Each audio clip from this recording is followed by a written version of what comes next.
Vadodara SSG હોસ્પિટલમાં તંત્રની બેદરકારીની શરમજનક તસવીર. સયાજી હોસ્પિટલને એમ્સ કક્ષાની બનાવવાની વાતો વચ્ચે તંત્રની ગંભીર બેદરકારી. આશરે 4 થી 5 વર્ષના દાઝેલા બાળકને અને પરિવારને થયો કડવો અનુભવ. એક વોર્ડમાંથી બીજા વોર્ડમાં લઈ જવા માટે પરિવાર મુશ્કેલીમાં મુકાયો. લાચાર માતા માસૂમ બાળકને ગોદમાં ઉચકીને વોર્ડમાં ભટકવા મજબૂર બની.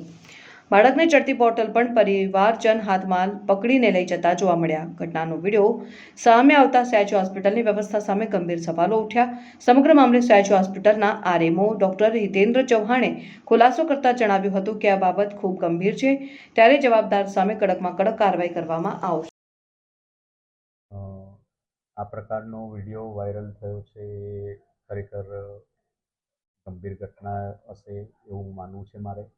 કારણ કે અમારા તરફથી તો અમે દર્દીના સગાને દર્દીને પૂરતા પ્રમાણમાં અમારા પાસે સ્ટ્રેચર ઉપલબ્ધ છે, વ્હીલચેર ઉપલબ્ધ છે.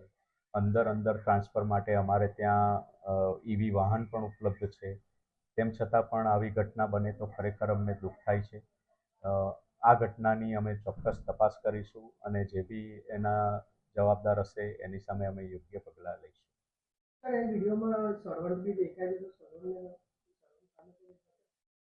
જે પણ જવાબદાર હશે એની સામે અમે ચોક્કસ પગલાં લઈશું. કારણ કે આ પ્રકારની ઘટના બનવી જ ન જોઈએ એવું મારું અંગત માનવું જ છે. અને એના માટે જે બી જવાબદાર હોય એને હું ચોક્કસ જે બી હશે યોગ્ય પગલાં